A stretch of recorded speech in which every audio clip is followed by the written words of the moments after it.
Shalom saudara-saudara yang dikasihi Tuhan. Di hari ini kita akan kembali mendengar, merenungkan dan melakukan firman Tuhan. Kita percaya hanya firman Tuhanlah yang menjadi pelita, yang dapat menerangi perjalanan kehidupan kita di dunia ini. Maka oleh karena itu saudara-saudara, saat ini marilah kita bersatu di dalam doa. Kita memohon pertolongan Tuhan untuk menolong kita di dalam mendengarkan firman-Nya. Kita berdoa. Tuhan, kami bersyukur atas kasih dan karunia-Mu yang masih boleh kami nikmati hingga saat ini. Di saat ini kami memberi waktu, hati, dan pikiran kami untuk mendengar, merenungkan, dan melakukan firman-Mu. Berfirmanlah ya Tuhan, berfirmanlah. Di dalam nama Yesus Kristus kami berdoa. Amin. Saudara-saudara yang dikasihi Tuhan, renungan di hari ini tertulis di dalam kitab Amsal 19 ayat 17. Amsal 19 ayat 17. Siapa yang menaruh belas kasihan kepada orang yang lemah, memiutangi Tuhan yang akan membalas perbuatannya itu.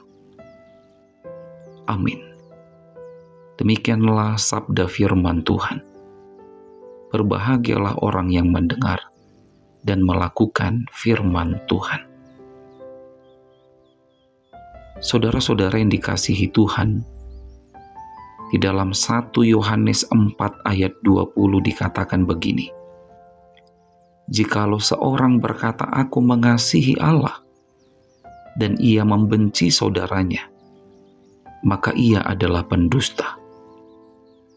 Karena barang siapa tidak mengasihi saudaranya yang dilihatnya, tidak mungkin mengasihi Allah yang tidak dilihatnya. Artinya begini.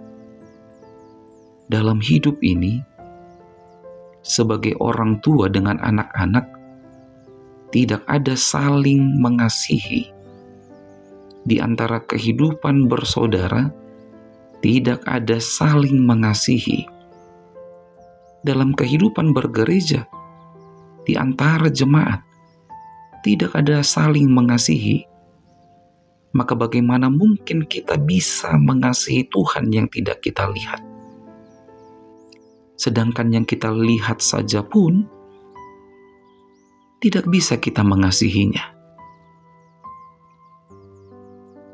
Maka oleh karena itu saudara-saudara, melalui firman Tuhan yang menjadi renungan bagi kita di hari ini, Tuhan mau katakan, yang pertama sekali yang harus kita lakukan di hidup ini adalah, di antara kita manusia ini, haruslah ada rasa saling mengasihi.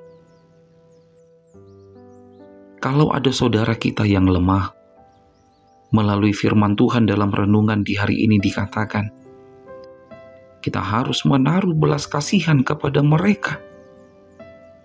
Dan belas kasihan kita kepada saudara kita yang lemah, Tuhan yang akan membalaskan bagi kita.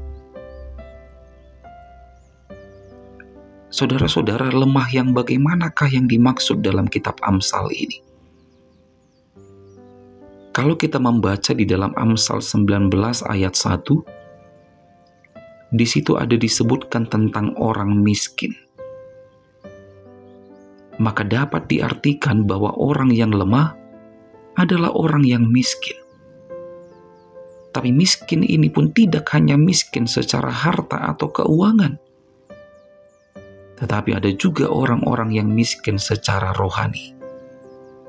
Dan orang seperti ini pun saudara-saudara, haruslah mendapatkan belas kasihan. Saudara-saudara, masihkah kita percaya bahwa setiap perbuatan baik yang kita lakukan di hidup ini pasti dilihat dan diperhitungkan oleh Tuhan? Masihkah kita percaya akan itu? Atau jangan-jangan kita tidak lagi percaya?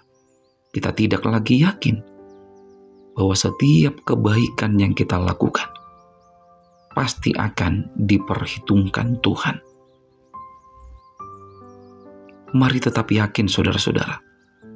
Mari tetap percaya bahwa segala kebaikan yang kita lakukan di hidup ini, besar kecilnya perbuatan baik yang kita lakukan itu, pasti akan dibalaskan atau diperhitungkan oleh Tuhan. Maka teruslah menaruh belas kasihan kepada orang lain. Karena belas kasihan yang kita lakukan kepada siapapun itu, Tuhan yang akan membalaskan setiap perbuatan yang kita lakukan. Amin. Diberkatilah kamu oleh Tuhan yang menjadikan langit dan bumi. Selamat beraktivitas, tetap semangat menjalani hidup, dan jangan lupa untuk selalu bahagia. Kita berdoa. Tuhan kami Yesus Kristus, tolonglah kami agar hidup kami tetap di dalam rasa belas kasihan kepada sesama kami manusia. Di saat ini dalam doa kami kembali berdoa, mendoakan kehidupan kami, saudara-saudara kami, anak-anak kami, dan orang-orang yang kami kasihi dimanapun mereka berada. Kiranya penyertaan dari kuasa-Mu selalu menyertai kehidupan mereka, serta berkat-Mu Tuhan kiranya senantiasa memberkati. Dan setiap pekerjaan yang kami lakukan yang seturut dengan kehendak-Mu mendatangkan kebaikan serta sukacita dalam kehidupan kami. Terima kasih Tuhan, terima kasih. Kami sampaikan doa permohonan kami kepadamu melalui anak-Mu Yesus Kristus Tuhan kami. Terimalah berkat dari Tuhan Allah, kasih karunia Tuhan Yesus Kristus, dan kasih setia Allah Bapa, serta persekutuan Roh Kudus, kiranya menyertai saudara sekalian. Amin.